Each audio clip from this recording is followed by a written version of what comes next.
नमस्कार, मी क्षितिजा आणि आजच्या आपल्या नवीन व्हिडिओमध्ये मी तुम्हा सगळ्यांचं मनापासून खूप खूप स्वागत करते. तर उजळायवाडीचा एअरपोर्ट इथून जवळ असल्यामुळे रोजची विमान येतेली आणि जातेली नेहमीच दिसत असतात, गार्डनमध्ये बसल्यावरती स्पेशली. तर सकाळची सुरुवात सध्या तरी लवकर होती आहे, म्हणजे 6-6:30 वाजता, कारण सध्या भरपूर व्याप लावून घेतला आहे. ग्राफिक्सचे क्लासेस, यूट्यूबचे क्लासेस आणि स्पोकनचे क्लासेस असे 3 क्लासेस आणि 2 बॅचमध्ये, म्हणजे सकाळी आणि संध्याकाळी दोन्ही बॅचमध्ये चालू आहेत. त्यामुळे भरपूर काम पेंडिंगच असतं. कितीही काम केलं ना तरी ते कमीच झाले असं वाटतं, काहीतरी राहिलंच असं वाटतं. आणि मी पहिला काय करायचे, रात्री लेट नाईटला मी काम करायचे. 12-12:30 वाजता मी काम करायला बसायचे या दोघी झोपल्यावरती. बट नंतर ती पूर्ण शेड्यूल जी आहे ना तर ती चेंज होऊन जायची. म्हणजे इतक्या वेळानं झोपल्यावर सकाळची सुरुवात पण जी आहे तर ती लेट होत होती. आणि रात्री व्यवस्थित काही रेकॉर्डिंग वगैरे असतील किंवा काहीच काम असेल तर ते करता येत नव्हतं. फक्त रात्री इमॅजिनेशन असेल किंवा विचार करण्याची क्षमता जी असते तर ती खूप जास्त असते. तर मला पहिल्यापासूनच सवय होती, अभ्यास वगैरे जर करायचा असेल तर मी लेट नाईटला बसायचे.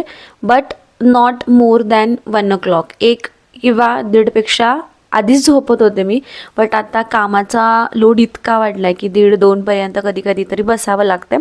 पण आता थोडंसं जे रुटीन जे आता ते मी चेंज केलं आहे. आता रात्री वेळपर्यंत बसण्यापेक्षा मी सकाळी 6 वाजता लवकर उठते. म्हणजे या दोघी पण ना 8-8:30 वाजता उठतात. कधी कधी राशी त्याच्याही लवकर उठते, बट कसं तरी मी मॅनेज करते तिला. बट मी 6-6:30 वाजता उठायचा प्रयत्न करते. म्हणजे इतकी कामं पेंडिंग असतात ना की आपोआप जागच येते की हे काम करायचं आहे, त्यामुळे आता उठलंच पाहिजे आणि केलंच पाहिजे. तर एका गोष्टीच्या मागे जर आपण धावत असेल ना आणि जर आपला फोकस आपण मेन ठरवला असेल तर नक्कीच त्या गोष्टी आपल्याला मिळवण्यापासून किंवा त्या गोष्टी साध्य करण्यापासून कुठलीच शक्ती जी आहे तर ती आपल्याला अडवू शकत नाही, थांबवू शकत नाही. काम करताना राशीचा आवाज आला म्हणून मी वरती रूममध्ये आले.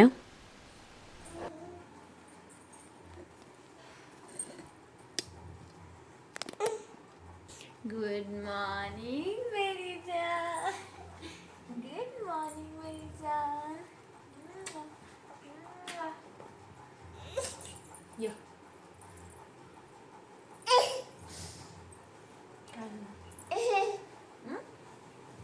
तर सकाळी 8-8:30 म्हणजे या दोघी कधी उठतील तोपर्यंत काम करायचं आणि त्यानंतर मग यांची ड्युटी जी आहे तर ती चालू होते. पण या उठल्या की मात्र हाक मारतात मला खालीपर्यंत आवाज येईल असा. त्यानंतर अजून एक गोष्ट तुमच्यासोबत शेअर करायची होती, ती म्हणजे भोपळा. तर मला भरपूर जणांनी सांगितलं होतं, तर मी तुम्हाला भरपूर व्हिडिओजमध्ये दाखवलेलं आहे की दारामध्ये भोपळ्याचं झाड लावलं आहे आणि छान वेल वरती घेतला आहे आणि तो बरोबर पार्किंगचा जो पत्रा आहे ना तर त्या शेडवरती पसरवला आहे. म्हणजे भोपळा जो आहे तर तो फ्लॅट सरफेसवरतीच येतो, त्यामुळे पत्र्यावरती व्यवस्थित तो वाढला. आणि 3 मोठे मोठे भोपळे आले, 2 पिकलेत सुद्धा आणि एक आहे तर तो लहान आहे आता सध्या. तो पण आता जस्ट पिकेल, मोठा झाला आता. तर हा ग्रीन कलरमध्ये आहे तर तो आहे. तर भरपूर जणांनी सांगितलं की दारामध्ये भोपळ्याचं जे झाड आहे तर ते लावायचं नाही, कारण आयुष्यात भोपळाच मिळतो आपल्याला. तर मला नाही माहिती ही गोष्ट कितपत खरी आहे कितपत खोटी आहे, पण आता मला माहिती नव्हतं आणि ज्यावेळी कळलं तेव्हा ऑलरेडी खूप मोठे मोठे भोपळे आले होते. आणि मग म्हटलं की नाही काढायचं हे झाड, असू द्याल असं म्हटलं. तर मला दुसऱ्यांचा एक्सपिरियन्स काय असेल तर तो मला माहिती नाही, पण माझ्या लाईफमधला एक्सपिरियन्स म्हटलं तर भोपळा असं मला वाटतं की खूप महत्त्वाचा आहे फायनान्शियल कंडिशन्समध्ये. तुमचे जितके भोपळे वाढतील तर तितकं मला वाटतं तुमची फायनान्शियल कंडिशन्स वाढते. आणि माझ्या एक्सपिरियन्सबद्दल बोलायचं झालं तर दारामध्ये हे भोपळ्याचं झाड लावल्यापासून फायनान्शियल कंडिशन्स जे आहेत तर ते चांगलेच झालेले आहेत, इम्प्रूव्ह झालेले आहेत. ग्रोथ, सक्सेस सगळ्याच गोष्टी ज्या आहेत तर त्या आलेल्या आहेत. तर भोपळ्याबद्दल तुमचं काय मत आहे किंवा तुमचा काय एक्सपिरियन्स आहे तर ते मला कमेंट करून नक्की सांगा, कारण मला भरपूर जणांनी सांगितलं की भोपळ्याची झाडं ही नेहमीच घराच्या परस भागात म्हणजेच मागच्या साईडला असतात, त्यामुळे ते पुढं लावू नकोस असं मला सजेस्ट केलं होतं. म्हणून थोडासा माझा अनुभव तुमच्यासोबत शेअर केला. तर आज संध्याकाळी कॉलनीतल्या एका छोट्या मुलीचा बड्डे होता. ह्या दोघींना इन्व्हिटेशन होतं म्हणून रेडी केलं होतं. तर छान ब्लॅक कलर कॉम्बिनेशनचे ड्रेस दोघींना पण घातले होते. तर गिरीजाचा ड्रेस मिशोवरून आणला. जर मला लिंक मिळाली तर मी तुमच्यासोबत ती नक्की शेअर करेन.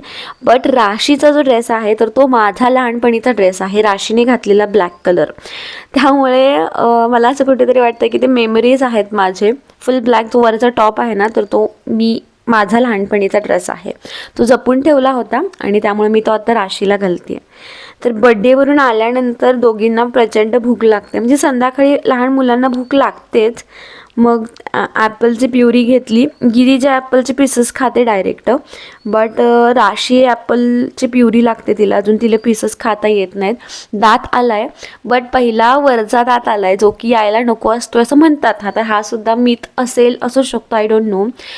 तर असं म्हणतात की वरचा दात पहिला आला की ते मामासाठी चांगलं नसते आणि मग चांदीची वाटी बनवायची आणि त्या चांदीच्या वाटीने त्या दातावरती मारायचं असते. तर मला या गोष्टींवरती विश्वास नाही आहे, बट येस, पहिल्यापासून लोक करत आलेले आहेत आणि घरातली मोठी लोक पण करायला सांगतात या गोष्टी. तर मग करायला काही हरकत नाही आहे. म्हणजे कुठलीही जुनी परंपरा किंवा रूढी जर आपण ती करताना कुठलाही सामाजिक किंवा कुठलाही वैयक्तिक कोणाला जर त्रास होत नसेल तर ती परंपरा मला वाटते की पुढे न्यायला किंवा चालवायला काहीच हरकत नाही आहे. तर माझ्या सबस्क्रायबर्सपैकी ज्यांची लहान मुलं असतील तर त्यांना समजलं असेल की आमचं कुठलं गाणं चालू आहे. तर गिरिजाच्या एक्सप्रेशनवरून, तिच्या हाताच्या एक्सप्रेशनवरून तुमच्या लक्षात आलंच असेल.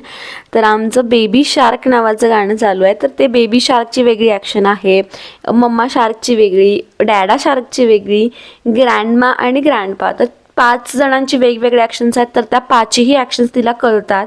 म्हणजे लहान मुलांची ग्रास्प करण्याची जी पॉवर आहे तर ती जास्त असते. तर ती कॉन्स्टंटली टी व्ही बघत असते, त्यामुळे तिथे वेगवेगळे ॲक्शन्स त्या लोक करतात. तर तिला माहिती आहे, त्यामुळे ती मला शिकवते की काय. मला पण ॲक्च्युली माहिती नव्हतं की प्रत्येकाची ॲक्शन जी आहे तर ती वेगवेगळी आहे आणि ते मला तिच्याकडूनच शिकायला मिळालं. बट एनीहाऊ थोडंसं एंगेजिंग किंवा थोडंसं एंटरटेनिंग हॅपी मुवमेंटमध्ये जितका आम्हाला वेळ मिळतो तर तितका मी स्पेंड करण्याचा प्रयत्न करतो. कारण मोस्ट ऑफ द टाईम, खरं सांगायचं झालं तर मोस्ट ऑफ द टाईम मी माझ्या कामामध्येच एंगेज असते. जरी मी त्यांच्यासोबत असले तरी कॉन्स्टंटली माझ्या हातामध्ये फोन असतो आणि आम्ही एकतर हॉलमध्ये किंवा बेडरूममध्ये दोन्ही ठिकाणी बसलेलो असतो आणि कॉन्स्टंटली मी काम करत असते. आणि मग कधीतरी खाऊ वगैरे घालायच्या वेळेला तर मग मी फोन नाही घेत. तर मी जो वेळ आहे तर तो त्यांच्यासोबतच क्वालिटी टाईम जो आहे तर तो स्पेंड करते. कारण मला असं वाटतं की कुठेतरी जे काही आपण करतोय तर ते आपल्या मुलांच्याच करिअरसाठी करत असतोय, त्यांच्या फ्युचरसाठी करत असतोय. सो आय थिंक थोडंफार आता वर्क फ्रॉम होम जरी असलं ना तरी गिल्ट हे प्रत्येकालाच असते की आपण आपल्या मुलांना पुरेसा वेळ देऊ शकत नाही आहे. तर मी कितीही वेळ दिला, कितीही केलं तरी थोडंफार गिल्ट जे आहे तर ते मलासुद्धा राहतं आहे. तर आज होता रविवार आणि रविवार म्हटल्यावरती म्हटलं थोडंसं काहीतरी वेगळी रेसिपी करावी. तर खरंच सांगायचं तर मला म्हणजे जेवण किंवा रेसिपीज वेगवेगळ्या ट्राय करायला जितकं यायला हवं तितकं येत नाही. तर हाताला चव नाही असं पण म्हणू शकताय, मला काहीच प्रॉब्लेम नाही आहे. तर आज मसाले भात करायचं म्हटलं तर असे काहीतरी स्पेशल रेसिपीज केले तर ते चांगले होतात, काही प्रॉब्लेम येत नाही त्याच्यामध्ये. तर छान मसाले भात करायचा बेत केला होता, बट जास्त मसाला वगैरे काहीच नको होतं. तर त्यासाठी स्पेशल एक असं म्हणजे सिम्पल साधा मसाल्याचा खडा मसाला पहिला भाजून घेतला, त्यानंतर कांदा भाजून घेतला, त्यानंतर राशी आली पहिला रडत. हॉलमध्ये गाणी लावून दिली होती दोघींना पण तिला माझ्याजवळच यायचं होतं आणि ती येते आणि असं घट्ट पाय धरून उभा राहते, म्हणजे काहीच करू देत नाही, फक्त असा पाय धरायचा घट्ट आणि उभा राहायचं रडत, म्हणजे घे म्हणून. तर ती आली की लगेच गिरिजाला पण यायचं आहे आणि आता किचनवरच्या ऑलमोस्ट सगळ्या गोष्टी तिच्या हाताला येतात, त्यामुळे त्या भरपूर त्रास देतात. तर त्यांच्या दोघींच्या नादात माझा कांदा जास्तच भाजला गेला आणि मग त्यानंतर मसाला जो की कोथिंबीर, लसूण आणि आल्याचा मी मसाला करून ठेवला होता तर तो त्याच्यामध्ये घातला आणि तांदूळ जे की मी 15-20 मिनटं आधी भिजत घातले होते तर ते त्याच्यामध्ये घातले. तर छान भाजून घेतल्यानंतर मग गरम पाणी ओतलं की थोडासा फ्लेवर जो आहे तर तो चांगला येतो आणि त्यानंतर मग छान रेसिपी जी आहे तर ती तयार झाली होती. गिरिजा आणि राशेसाठी छान असं थालीपीठ केलं होतं मिक्स पिठाचं, जे की त्यांना नाही आवडत पण कधी कधी तरी घालावं लागतं. आणि त्यानंतर हे 3 भोपळे मोठे मोठे आलेत.